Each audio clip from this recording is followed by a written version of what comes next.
In 1788, a Persian soldier named Mithridates made a mistake that would cost him 17 days of his life. Not 17 days in prison. 17 days of dying. He was placed between two boats fitted together like a shell. Only his head and limbs protruded. He was force-fed milk and honey until diarrhea erupted uncontrollably. Honey was poured over his exposed skin. The boats were pushed onto a stagnant pond. The flies came within hours. They laid eggs in every opening of his body. The eggs hatched into larvae. The larvae began feeding. Guards were assigned to keep Mithridates alive by force-feeding him more milk and honey every day. He lasted 17 days before his body finally surrendered to the creatures consuming him from the inside. This method was called scaphism. It is the first of 20 torture methods I will show you tonight. But here is what you need to understand. Scaphism is not even close to the worst on this list. The 20 methods you are about to learn span 4,000 years and 6 continents. Most have never appeared in any documentary. Some were classified by governments for decades. Others were recorded in trial transcripts that sat untranslated in archives until this century. You will learn about the 30 years war torture so vile that soldiers vomited while performing it. About the French Revolutionary, who drowned 4,000 people in a single month, tying naked couples together before throwing them in the river. About the American prison torture from 1966 that used electrical current in ways that made victims prefer death. You will learn about the Chinese execution method photographed in 1905, images so disturbing they were hidden from the public until the 1970s. About the Brazilian military technique that suspended victims in positions that destroyed their joints within hours. About the Iranian method that leaves no marks on the body but guarantees permanent psychological destruction. Every method is documented. Every victim I mention is real. Every detail comes from court records, survivor testimony, archaeological evidence, or eyewitness accounts. If you are drawn to history that reveals what human beings are truly capable of, subscribe now and hit the notification bell. Comment below telling me where in the world you are watching from. What follows is worse than anything you have imagined. Let us begin where I started, with the method that took 17 days to kill one man. The Persians called it the boats. The Greeks called it scaphism, from their word for hollowed-out vessel. It was reserved for crimes against the royal family, and it was designed to make death take as long as biologically possible. Mithridates was a common soldier at the Battle of Cunaxa in 401 BC. During the fighting, he killed a man named Cyrus the Younger, who was leading a rebellion against King Artaxerxes II. This should have made Mithridates a hero. Instead, it killed him. The problem was that Artaxerxes wanted credit for killing Cyrus himself. He announced to the court that he had personally struck the fatal blow. The lie became official history. Weeks later, at a royal banquet, Mithridates got drunk and bragged about being the true killer of Cyrus. Multiple witnesses heard him. Word reached the king within hours. For contradicting the king's official version of events, Mithridates was sentenced to the boats. 2 boats of identical size were selected. One was placed right side up. Mithridates was forced to lie inside it on his back. The second boat was inverted and fitted over the first, creating a sealed shell with holes cut for the victim's head, hands, and feet. The force feeding began immediately. Milk mixed with honey poured down his throat in quantities designed to cause violent diarrhea. His own waste accumulated inside the sealed boats, unable to escape. More milk and honey was poured over his exposed face and extremities. In the Persian summer heat, flies arrived within the first day. They swarmed his honey-coated skin. They entered his mouth, his nostrils, his ears. They laid eggs in every available surface. The boats were pushed onto a stagnant pond and left floating. The water kept the temperature from becoming immediately lethal while providing no relief from the insects. Guards rode out daily to force-feed him more milk and honey. Their orders were explicit: keep the prisoner alive as long as possible. Death by starvation or dehydration would be considered failure. By the third day, the larvae had hatched. They were feeding on his living tissue while simultaneously breeding in the waste-filled interior of the boats. Mithridates was being consumed from the outside and the inside simultaneously.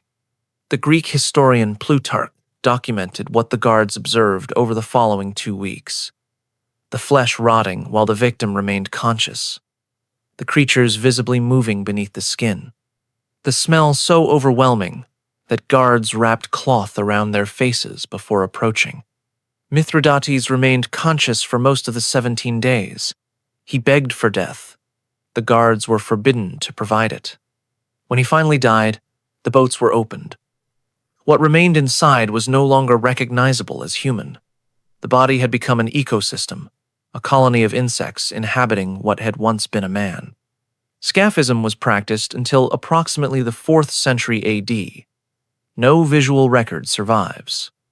Only the written accounts of historians who understood that some things must be documented precisely because they are unbearable to contemplate. The Persians designed scaphism for maximum duration. 12 centuries later, German soldiers developed a method designed for maximum degradation. They made their victims drink until their stomachs burst. But what they were drinking was not water. The 30 Years' War, 1618 to 1648, killed approximately 8 million people across Central Europe. It was the deadliest conflict in European history until World War I, and it produced innovations in cruelty that soldiers themselves struggled to perform. The Schwedentrunk translates to Swedish drink. It was named after the Swedish mercenaries who popularized it, though German and imperial soldiers used it just as frequently. The method targeted civilians suspected of hiding valuables. Soldiers would occupy a village and demand that residents reveal where they had buried their money, their grain, their livestock. When residents claimed to have nothing, the Schwedentrunk began. The victim was restrained, and their mouth was forced open. A funnel was inserted into the throat. The soldiers then poured liquid manure into the funnel. Not water, not alcohol.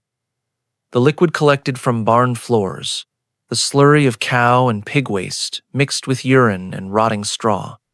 The pouring continued until the victim's stomach distended visibly. Then soldiers would stomp on the abdomen, forcing the contents back up, and begin pouring again. Contemporary accounts describe victims being forced to consume between 3 and 5 gallons of the slurry. The stomach would stretch beyond its capacity. Internal ruptures were common. Those who did not die from stomach rupture died from the infections that followed. The psychological effect on the victim's family was the method's purpose. Soldiers performed the Schwedentrunk on one family member while others watched. After witnessing what had been done to a husband, a wife would typically reveal any hidden valuables immediately. The practice was documented extensively in village records, church accounts, and letters from survivors. A pastor named Johann Daniel Mink described witnessing the Schwedentrunk performed on 17 villagers in a single day in 1634. 14 of them died within hours. 3 survived with permanent internal damage. The method was so common during the war that it developed regional variations. In some areas, boiling liquid was used instead of barn slurry. In others, the liquid was mixed with sand or small stones to cause additional internal damage. Swedish military commanders officially prohibited the Schwedentrunk in 1636 after complaints from Allied German princes that the practice was depopulating entire regions. The prohibition was largely ignored by soldiers who had discovered the method's effectiveness. The 30 Years' War eventually ended. The trauma did not. Villages across Germany passed down stories of the Schwedentrunk for generations. The phrase entered German idiom as a term for any forced consumption of something vile. The Swedish drink killed individuals. The French Revolution developed a method that could kill thousands in days. A single official drowned 4,000 people in 1 month. He called his invention Republican marriages. Jean-Baptiste Carrier arrived in Nantes in October 1793 with orders to crush the counter-revolutionary uprising in the Vendée. He found the city's prisons overflowing with captured rebels, Catholic priests, and suspected royalists. The guillotine could execute perhaps 30 people per day. Carrier had thousands of prisoners and weeks of pressure from Paris to show results. He invented what he called noyades, meaning drownings. The process was industrialized slaughter. Flat-bottomed boats called gabarets were modified with trapdoors in their hulls. Prisoners were loaded onto the boats, packed tightly, chained to prevent swimming.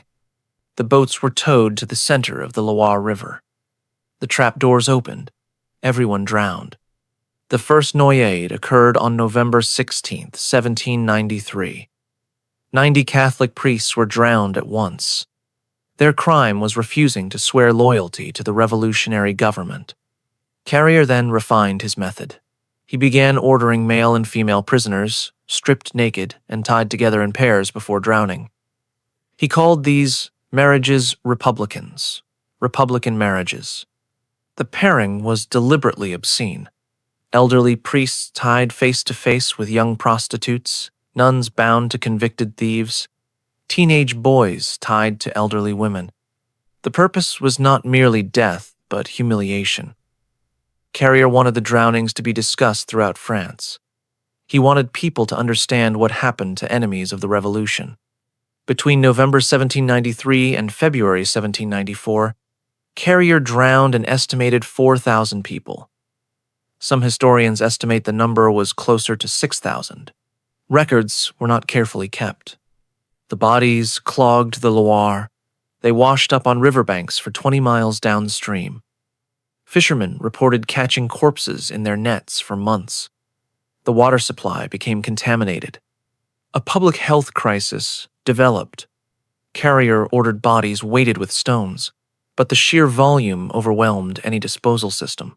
He then ordered firing squads to supplement the drownings, mass executions in quarries outside the city. The quarries were used because the sound was partially contained. When the political tide in Paris shifted in early 1794, Carrier was recalled and arrested. His trial transcript runs to hundreds of pages. Witnesses describe the drownings in detail. Survivors who had escaped by swimming or grabbing debris testified about what they had seen. Carrier's defense was that he had been following orders and acting in the Republic's interest. He argued that extraordinary times required extraordinary measures. The Revolutionary Tribunal disagreed. Carrier was guillotined in December 1794. His death took 3 seconds. His victims had taken considerably longer, struggling in the cold river water, bound to strangers, dying in the darkness of the Loire. France killed by water. China developed a method that killed by sequential mutilation over months. It had 5 stages. Each stage was designed to leave the victim alive for the next. The Wu Xing, or 5 pains, was codified in Chinese law during the Qin dynasty around 220 BC. It remained in various forms until the early 20th century. The method was reserved for treason, rebellion, and crimes against the imperial family. The 5 pains were administered in a specific sequence: tattooing, amputation of the nose, amputation of 1 or both feet, castration or confinement, and finally, death. Each stage was separated by a recovery period. The purpose was not rapid execution, but extended degradation. The victim would live with each mutilation, experiencing its consequences before the next was applied. Stage 1 was mo, tattooing. The character for criminal was permanently inscribed on the forehead using ink and needles. The victim would carry this mark for however long they survived, visible to everyone they encountered. Stage 2 was Yi, amputation of the nose. This was performed with a knife or chisel. Noses do not regenerate. The victim's face was permanently disfigured, a walking advertisement of their crime. Stage 3 was Yu, amputation of one or both feet. Some versions amputated at the ankle, others removed only the toes. The result was the same. The victim could no longer walk normally, could no longer work, could no longer escape. Stage 4 was Gong for men, castration. For women, the equivalent was Jin, confinement in a crushing box that caused internal injuries. Male victims who survived castration often became palace servants.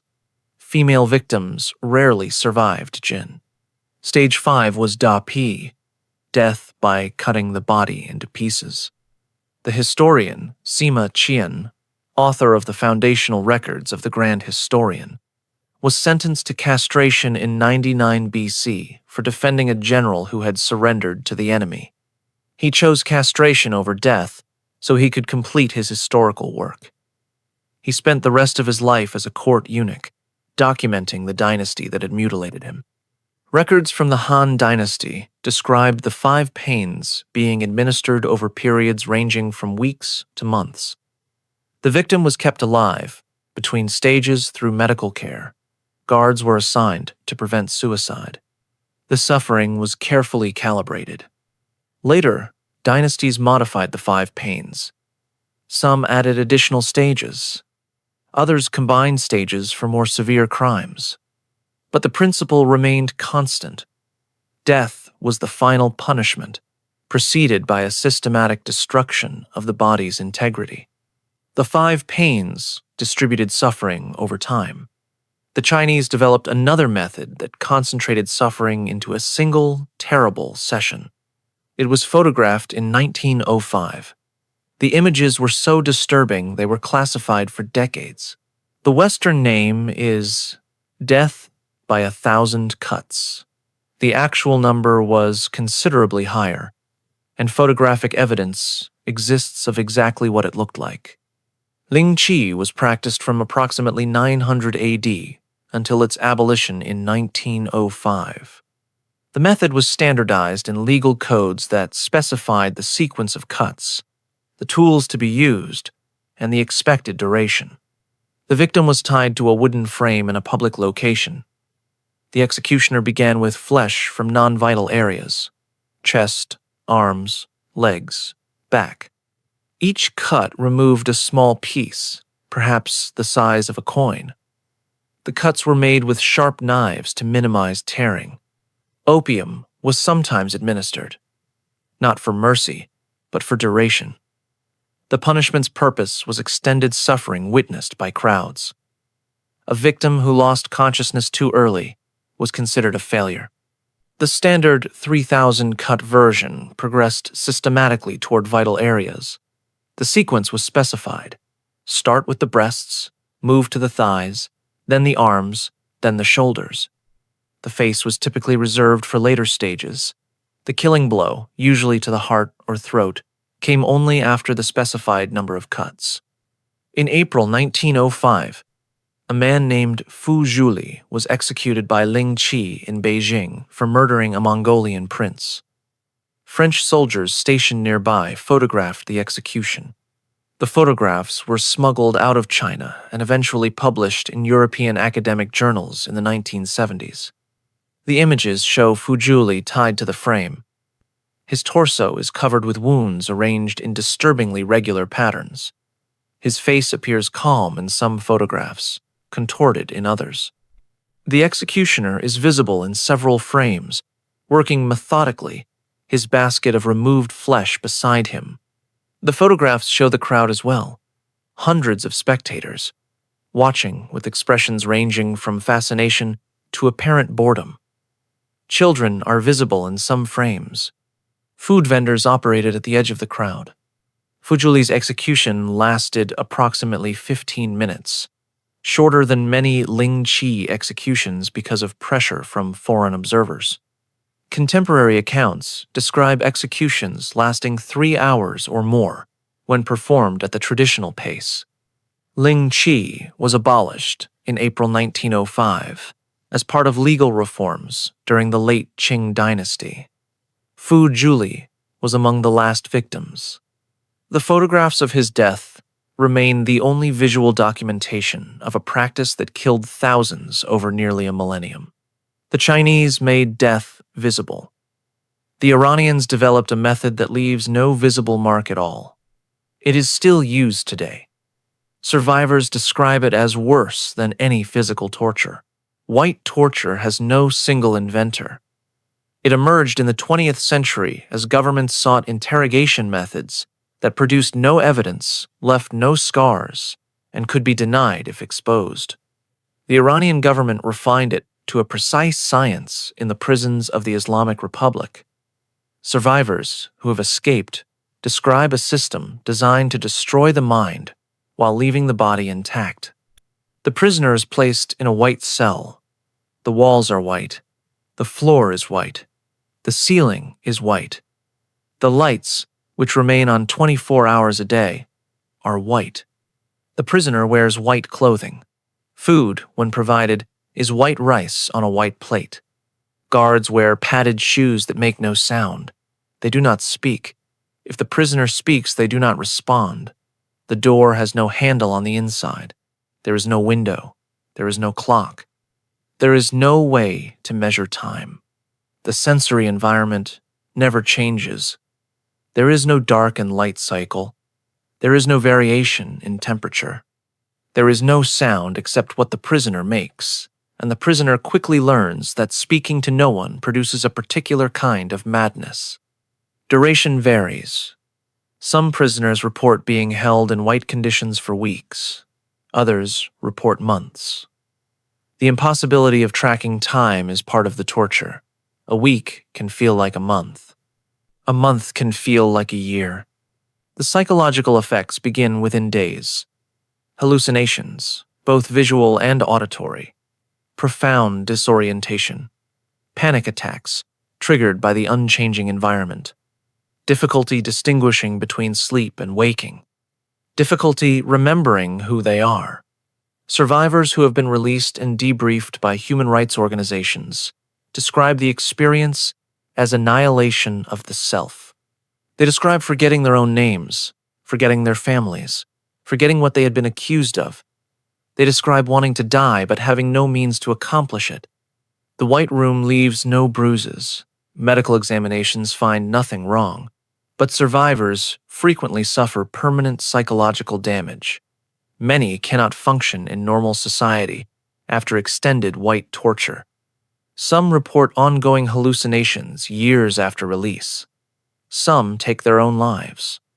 White torture is currently practiced in Iranian prisons. It has been documented by Amnesty International, Human Rights Watch, and numerous international bodies. Iranian authorities deny its existence. The denial is part of the design. A torture that leaves no evidence is a torture that can continue indefinitely. The Iranians torture the mind. The ancient Romans tortured everything, including the victim's symbolic relationship to the natural world. They sewed the condemned into a leather sack with 4 specific animals. Each animal was chosen for a reason. The punishment was called poina kule, the penalty of the sack. It was reserved for parricide, the murder of a parent or close relative. Roman law considered parricide so unnatural that the murderer had to be isolated from all elements: earth, water, air, and fire. The condemned was first beaten with blood-red rods, a ritual marking them as cursed. They were then sewn into a leather sack with 4 animals: a dog, a snake, a rooster, and a monkey. Each animal was symbolically chosen. The dog represented shamelessness, because dogs were considered animals without shame, and the parricide had acted without shame. The snake represented venom, the poison of betrayal. The rooster was included because roosters crow at dawn, a symbol of natural order that the parasite had violated. The monkey represented the perversion of human nature into something bestial. The sack was then thrown into the sea or a river. The condemned could not touch the earth because they had violated its fundamental relationships. They could not be burned because that would release their spirit into the air. They had to drown among creatures as unnatural as themselves. Inside the sealed sack, the practical effect was chaos. 4 terrified animals trapped in darkness with a human. The animals would bite, claw, and attack anything they encountered. The victim would try to protect themselves while drowning. Death came from some combination of animal attack and suffocation. Emperor Hadrian modified the punishment in the 2nd century AD. He allowed substitution of locally available animals in provinces where monkeys were rare. The dog and snake remained mandatory. Regional variations used different birds or mammals for the other 2. The jurist Modestinus recorded that parricide was the only crime in Roman law for which the punishment was considered worse than simple death. The state did not merely execute parricides. It symbolically removed them from the natural order entirely. Historical records document numerous poena culae executions throughout Roman history. The Emperor Claudius allegedly sentenced more parricides to the sack than all previous emperors combined during his 14-year reign. The practice continued in modified form in medieval Germany, where murderers of close relatives were sometimes sewn into sacks with cats and dogs before drowning. The Romans isolated their condemned. The Chinese perfected a method of public humiliation that lasted not minutes but months. The victim wore their torture. They could never escape it. They could not eat without help, and everyone they encountered knew exactly what they had done. The cangui was a portable pillory, a large wooden board fitted around the neck with holes for the head and hands. Unlike European pillories, which were stationary, the cangui was worn continuously. The prisoner carried it everywhere, for as long as the sentence specified. The dimensions were standardized by crime. Minor offenses warranted a cangui weighing perhaps 20 pounds. Serious crimes earned cangus weighing 60 pounds or more. The largest documented kangs weighed over 100 pounds. The board extended past the shoulders in every direction. The prisoner could not reach their own face. They could not feed themselves. They could not use the toilet without assistance. They could not lie down to sleep because the board would not fit through any door. Prisoners wearing kangs depended entirely on the mercy of strangers. Some family members would follow their condemned relatives, providing food and water. Others were abandoned entirely. Those without help died of dehydration within days. The cangu's duration varied by sentence. Minor offenses might require only days. The most serious crimes could mandate months. One recorded case from the Qing dynasty describes a prisoner wearing a kang for 3 years before death finally ended the sentence. The prisoner's crimes were written on the board in large characters, visible to everyone who passed. The cangui was not merely physical punishment, but public advertisement. The prisoner became a walking announcement of their transgression, unable to escape public knowledge wherever they went. European visitors to China in the 18th and 19th centuries documented the cangu extensively. They described seeing prisoners collapsed in streets, unable to move, waiting for death. They described the smell of prisoners who had been wearing kangs for weeks, unable to clean themselves. They described the flies that gathered around condemned faces that could not be brushed away. The cangui was abolished in 1905 as part of the same legal reforms that ended Ling Qi. Photographs from the late Qing period survive showing prisoners wearing kangs of various sizes, their faces resigned to a punishment that might last longer than they could endure. China tortured publicly. In 1966, an American prison developed a torture so secret that it took decades for the truth to emerge. It used electrical current. It was performed on American citizens, and the people who created it kept meticulous records. The Tucker State Prison Farm in Arkansas operated for decades as effectively a private fiefdom. The warden had absolute power. The state provided minimal oversight. What happened inside those walls was known only to those who experienced it. In 1966, an investigator named Tom Merton was appointed superintendent. What he discovered led to one of the most significant prison reform cases in American history. The Tucker telephone was a device constructed from an old-fashioned crank telephone. The generator that had once powered the phone's ringer was repurposed. Wires extended from the generator to 2 points, one attached to the prisoner's genitals, one attached to their ear or toe. When the crank was turned, electrical current passed through the prisoner's body. The device was not an improvised creation. It had been refined over years.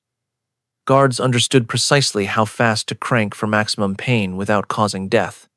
They understood how long a session could last. They understood which prisoners could endure more current, and which required gentler treatment. The Tucker telephone was used routinely for discipline, for interrogation, and apparently sometimes for entertainment. Prisoners who violated rules were called to the telephone. The phrase became understood throughout the Arkansas prison system. Sessions lasted from seconds to hours. The current caused muscles to contract uncontrollably. It caused burns at the attachment points. It caused victims to lose control of bodily functions. Prolonged sessions caused heart irregularities. Some prisoners died. When Merton exposed conditions at Tucker Prison, the resulting legal case, Holt v. Sarver, reached the Supreme Court in 1970. The court ruled that conditions in Arkansas prisons constituted cruel and unusual punishment, establishing that prisoners retained constitutional rights even while incarcerated. The Tucker telephone was dismantled.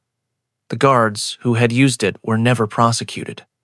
The device itself no longer exists, destroyed when the prison was reformed. But the testimony from prisoners who experienced it fills court documents. They described the anticipation being as terrible as the pain itself. They described fellow prisoners who had been subjected to the telephone and were never the same afterward. The Tucker telephone was American-made. In South America, military dictatorships developed their own electrical methods and added physical contortion that made pain inescapable. The parrot's perch left victims permanently disabled. Many wished it had simply killed them.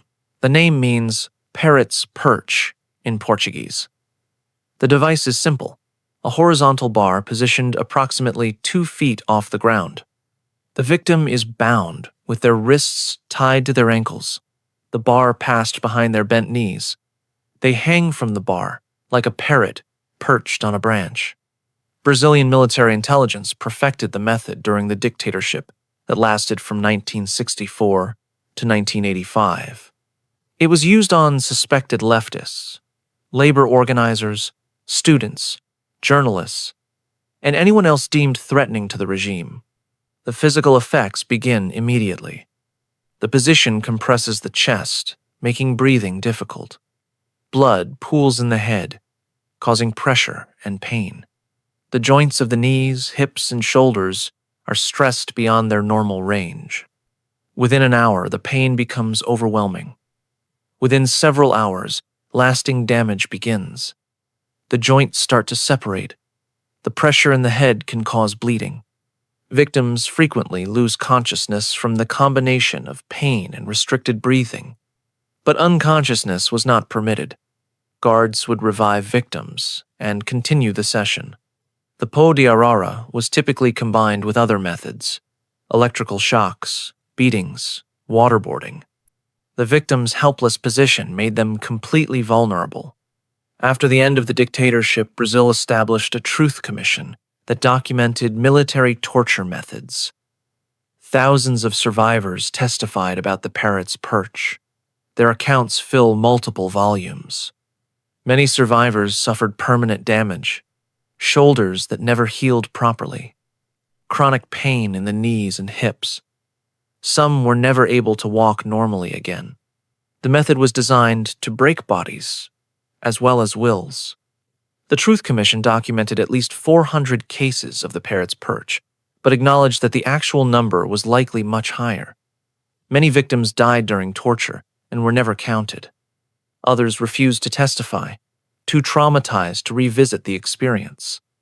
The Brazilian military officers who used the parrot's perch were protected by an amnesty law, passed in 1979. Most were never held accountable. Many continued careers in the security services after democratization. Brazil tortured with position and electricity.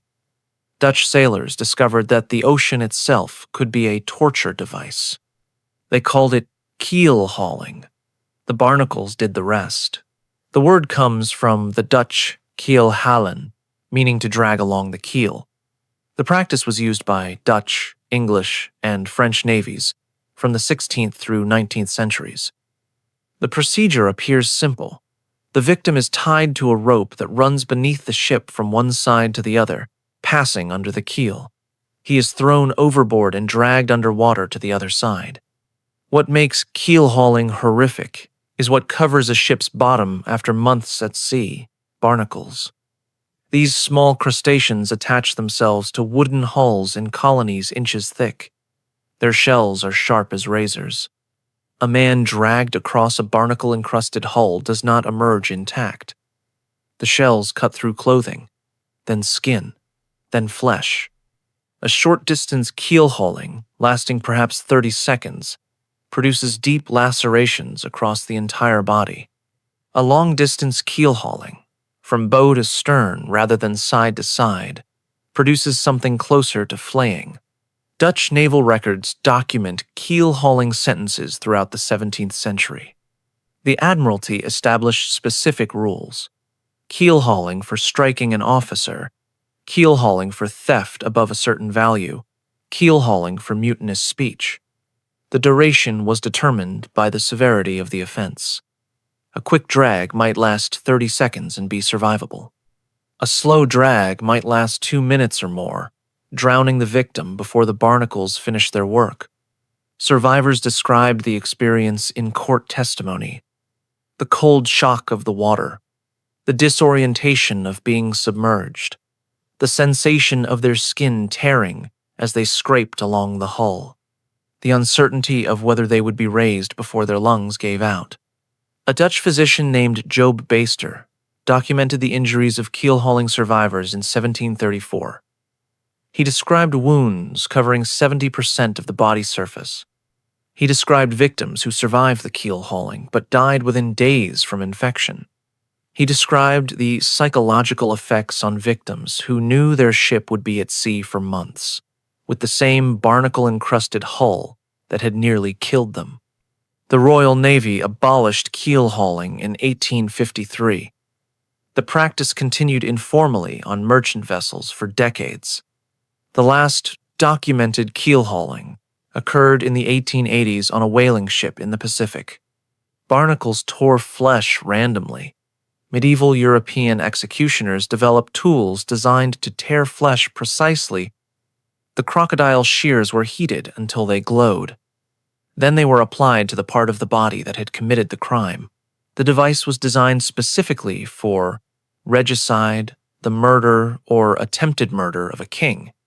It was shaped like a pair of pliers with the head of a crocodile, the jaws lined with teeth that would grip flesh and refuse to release.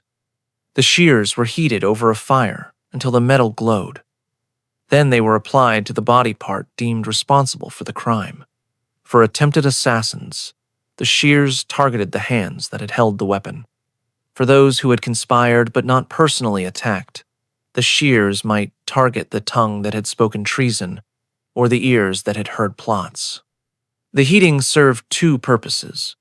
The hot metal cauterized as it cut, preventing the victim from bleeding to death before the punishment was complete, and the burning added another dimension of pain to the tearing. The crocodile shears were used throughout medieval and early modern Europe. They appear in execution records from France, Germany, and the Italian states. Museum specimens survive in several European collections. A German execution record from 1472 describes the use of heated shears on a man named Hans, who had attempted to poison the Duke of Bavaria. The executioner began with the fingers, removing them joint by joint with the heated jaws. He proceeded to the hands at the wrists. The execution lasted approximately 2 hours before Hans was finally killed by decapitation. The shears were not always lethal. Some victims survived, permanently mutilated, released to live with the evidence of their crime, literally torn from their bodies. The psychological effect on witnesses was part of the purpose. The shears were used publicly, the screaming, and the smell of burning flesh demonstrating to assembled crowds what happened to those who raised their hands against royalty. The crocodile shears tore the guilty. A different method was reserved for those who refused to declare their guilt at all. Giles Corey was 81 years old. He was pressed with stones for 2 days. His last words became legend.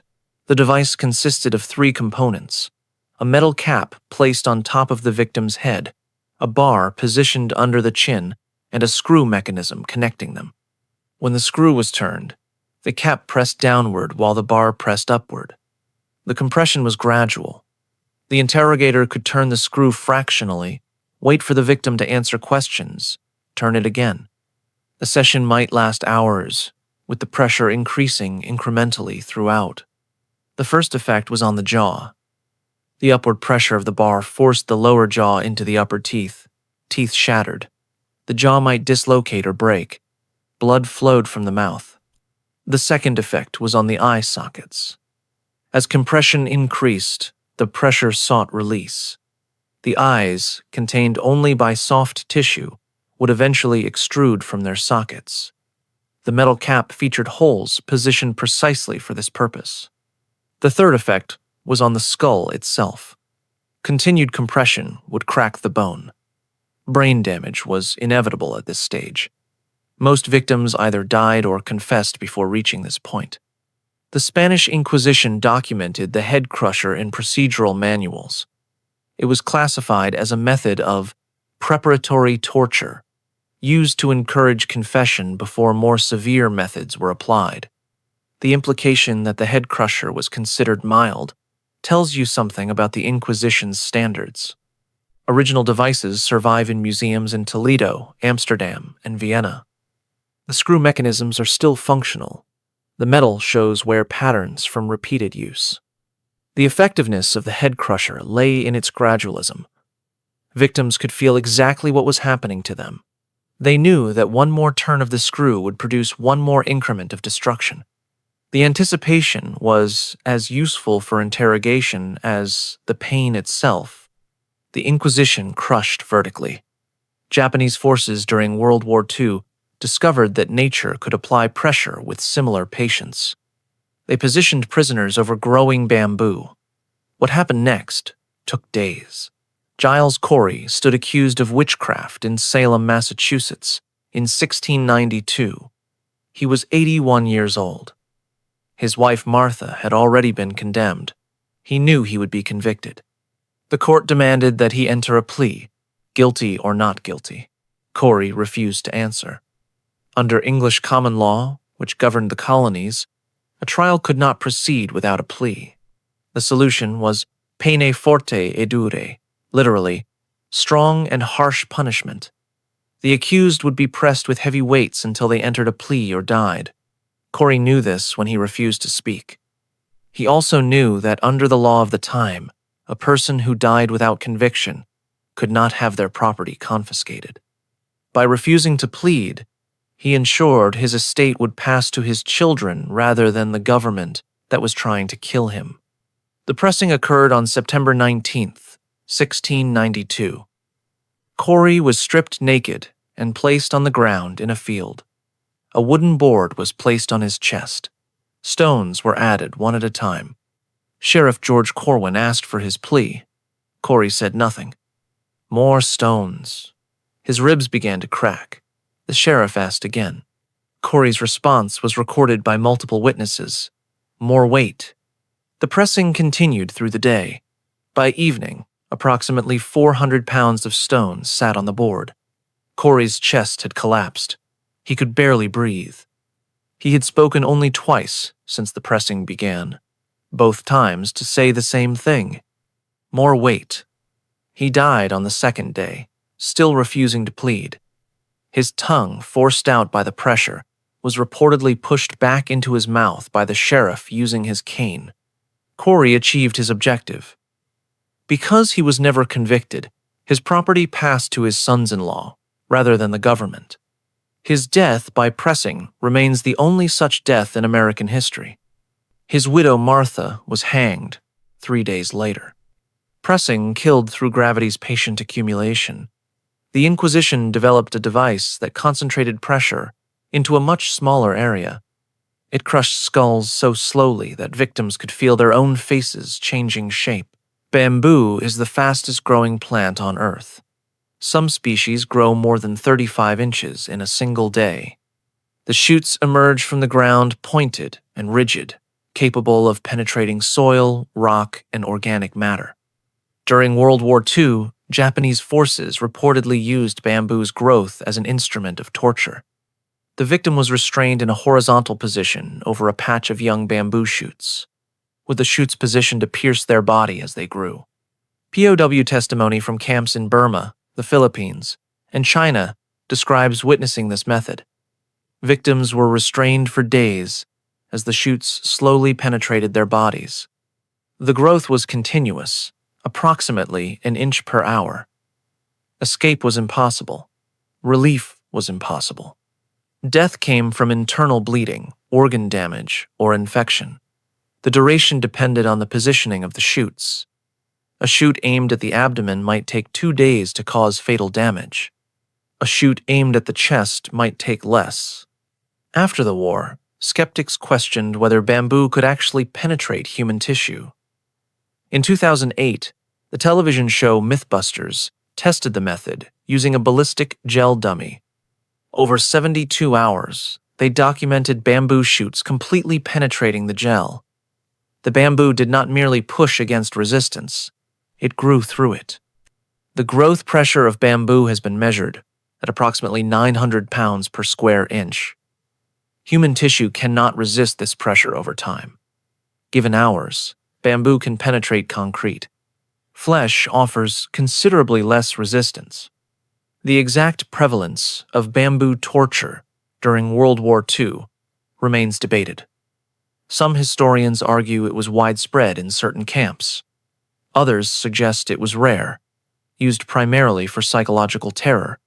POW accounts are consistent enough to confirm that it occurred, inconsistent enough to prevent reliable estimates of frequency.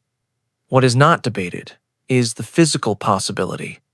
Nature, given time, can perform penetrations that no human-made device could accomplish. Bamboo killed through growth. Medieval European justice killed through exposure, hanging victims in cages and leaving nature to finish the job. Some lasted weeks. The birds came for them regardless. The gibbet was a metal cage designed to fit tightly around the human body. It was not an execution device. It was a display device. The execution happened slowly, publicly, through exposure to the elements and whatever chose to feed on the victim. After sentencing, the condemned was placed alive into the cage. The cage was then hung from a gallows, a tree, or a special pole at a public location. The victim remained suspended until dead. Death came from various causes. Dehydration, usually within 3 to 4 days in summer, longer in cooler weather. Exposure to cold, rain, or sun. Infection from wounds caused by the tight metal pressing against skin, or the birds. Crows and ravens learned that gibbeted prisoners were reliable food sources. They would perch on the cage and feed on any accessible flesh, beginning with the eyes, which were soft and easily reached through the cage bars, continuing to the face, the ears, the fingers. Victims who survived multiple days frequently arrived at death eyeless and partially consumed while still alive. The birds did not wait for death. They merely waited for stillness. English law specified gibbeting for certain crimes through the 18th century. Piracy, smuggling, and murder of superiors were common causes. The gibbeted bodies served as warnings, left hanging until they decomposed and fell apart. An English court record from 1732 describes a pirate named John Richardson, who was gibbeted at Portsmouth. Witnesses recorded that he lived for 8 days in the cage. The first birds arrived on day 2. By day 5, he had no eyes. He was still alive. He was still screaming. The gibbet was abolished in England in 1834. The abolition was not for humanitarian reasons, but practical ones. Decomposing bodies created health hazards, and the smell disturbed nearby property owners. The gibbet left death to nature. Indian rulers trained animals to accelerate the process. The elephants of the Mughal Empire could crush a skull or a single limb on command. The choice depended on the emperor's mood. Throughout South and Southeast Asia for over 2,000 years, trained elephants served as instruments of capital punishment. The practice was documented by Greek, Roman, Persian, and European travelers who witnessed executions firsthand. The elephants were specifically trained for execution. They understood commands to kill quickly or slowly, to target the head or the limbs, to crush or to tear. The variation was the point. The ruler could demonstrate mercy through quick death or displeasure through extended suffering. A Portuguese traveler named Duarte Barbosa observed elephant executions in 16th century India. He described elephants that would crush a man's legs first, then his arms, then his torso, then finally his head, the sequence taking several minutes. He described other elephants trained to toss victims into the air and catch them on tusks. He described elephants that would simply place one foot on a victim's head and press slowly. The elephants were valuable animals, carefully maintained by the state. Their willingness to kill on command was developed through extensive training. Handlers used positive reinforcement, treats, and praise for correct execution technique. European visitors found the practice both horrifying and fascinating. Multiple travelers noted that the elephants seemed to understand the gravity of what they were doing, that they approached executions with what appeared to be reluctance until commanded, then performed efficiently and without apparent emotion. The Mughal Emperor Akbar used elephant execution throughout his reign in the 16th century. Court records document hundreds of executions, with varying methods specified according to the crime and the emperor's judgment of appropriate severity. The practice continued into the 19th century. The last documented elephant execution occurred in the 1860s in Baroda, India. British colonial authorities suppressed the practice as they consolidated control over the subcontinent. The elephants were then used for other purposes. Their training for execution was allowed to lapse. Within a generation, the knowledge of how to train an elephant to kill on command had largely disappeared. Elephants killed with mass. The Chinese developed a method that killed with a single, precise cut. The waist chop severed the body in half. The victim often remained conscious long enough to know what had happened. The Chinese called it Yao Zan, the waist chop. It was exactly what the name describes: execution by cutting the body in half at the waist. The method was used from the Zhou dynasty through the Qing, a span of over 2,000 years. It was reserved for the most serious crimes: treason, rebellion, and particularly heinous murders. The execution was performed with a large blade, similar to a guillotine but operated horizontally rather than vertically. The victim was restrained with their midsection exposed. The blade was positioned at the waist. With a single stroke, the body was severed. The horror of the waist chop was that it did not immediately kill. The cut was made below the heart and lungs. These organs continued functioning for some period after severance. The brain, still receiving blood, remained conscious. How long victims survived varied. Some accounts describe seconds, others describe minutes. One possibly apocryphal account claims a victim wrote 7 characters in his own blood after being severed, completing a final message before dying.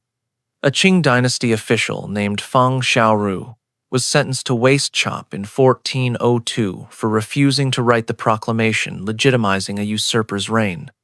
When told he would be executed along with his entire extended family, he reportedly said, "Execute all 10 degrees of my kinship, I do not care." The emperor took him literally. Over 800 people were executed along with Fang. The waist chop was considered so severe that it was formally abolished in the 18th century during the Qing dynasty. The emperor Yongzheng ended the practice after reportedly witnessing an execution and being disturbed by how long the victim survived after severance. The abolition was notable because the Qing retained other execution methods that were also extremely painful. The waist chop was distinguished by the specific horror of its mechanism, the victim's consciousness during their own bisection. The waist chop killed with a blade. The Chinese also developed a method that killed with a cage, forcing victims to strangle themselves through exhaustion. They called it standing in the cage. Standing was all you were permitted to do. When you could no longer stand, you died. The standing cage was a wooden frame approximately 7 feet tall with a platform for the victim to stand on and a collar that locked around their neck. The collar was positioned so that the victim could only breathe while standing at full height on their toes. The mechanism was simple. Stand and you breathe. Lower your heels and the collar tightens. Fall asleep, lose your balance, or simply become too exhausted to stand and you strangle yourself. The execution was public. The cage was placed in a prominent location where crowds could watch. The victims' struggle to remain upright, their gradual weakening, their eventual collapse, all occurred in full view. Duration varied by the victim's physical condition. Strong, healthy individuals might last 2 or 3 days, managing brief periods of partial rest by timing when they relaxed their legs. Weaker individuals might last hours. The cage was used throughout Chinese history, but became particularly common during the 19th and early 20th centuries. Photographs from the late Qing period survive showing victims in standing cages, their faces contorted with the effort of maintaining the position that kept them alive. European missionaries documented the standing cage in considerable detail. A French priest named Évariste Huc observed an execution in the 1840s and described the victim's progressive deterioration. The trembling legs, the increasingly desperate attempts to maintain height, the final collapse when muscles simply refused to respond. The standing cage combined physical torture with psychological torment. Victims knew exactly how they would die. They experienced their own strength failing. They understood that every moment of life required active effort, and that the moment effort became impossible, death would follow. The cage was abolished alongside other traditional punishments in 1905. Like many abolished methods, it continued in informal use for years afterward, in remote areas beyond central government control. The standing cage killed through exhaustion. The final method on this list, killed through temperature, using molten metal applied drop by agonizing drop. It was called the lead sprinkler. The name does not begin to describe what it did. The device resembled a small pitcher or watering can with a perforated top. Inside, the executioner placed lead, tin, or other metals that could be melted over a fire. When the metal liquefied, the sprinkler was tilted over the victim's body. Drops of molten metal fell through the perforations onto the skin. Each drop burned through the flesh instantly. The metal's temperature, over 600 degrees Fahrenheit, caused immediate tissue destruction, but the drops were small. Each one created a wound perhaps the size of a coin. Dozens, hundreds of drops were required for death. The executioner controlled the pace, Slow drops stretched the agony. Faster application hastened death. The perforations in the sprinkler allowed precise control over the flow. The target areas varied by crime. Thieves might receive drops on their hands, perjurers on their tongues, general criminals across their entire bodies. The symbolism of targeting specific body parts was combined with the practical horror of burning through layer after layer of flesh. Historical records from medieval Germany, France, and Italy document the lead sprinkler's use. It appears in execution inventories alongside other torture implements. Museum specimens survive in collections across Europe. A German execution protocol from 1523 describes the use of molten lead on a counterfeiter named Hermann.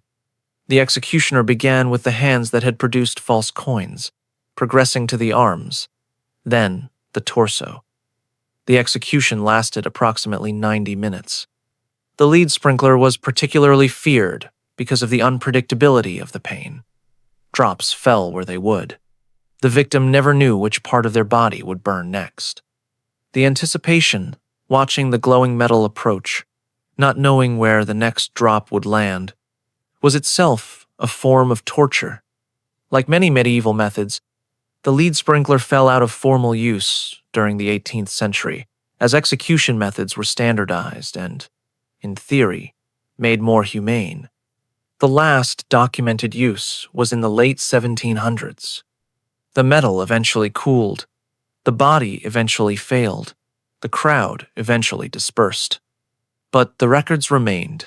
You have now learned 20 methods that span 4,000 years of human history. From Persian boats to Brazilian perches. From Chinese cages to European sprinklers. From methods that took 17 days to methods that killed with a single stroke. Every method was documented. Every victim I mentioned was real.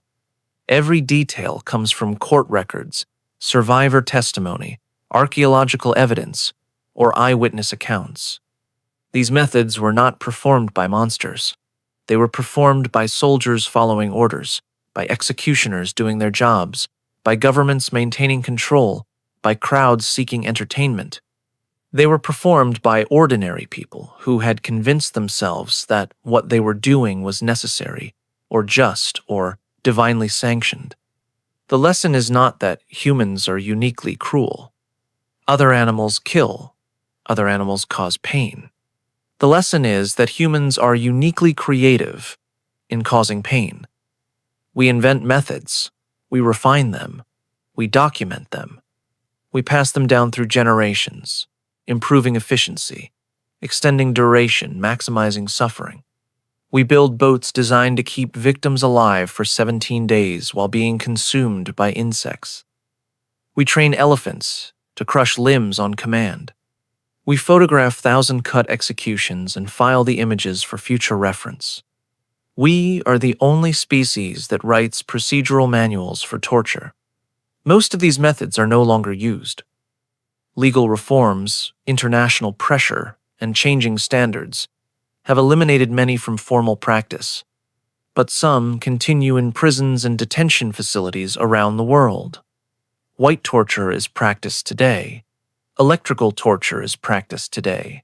Position torture is practiced today.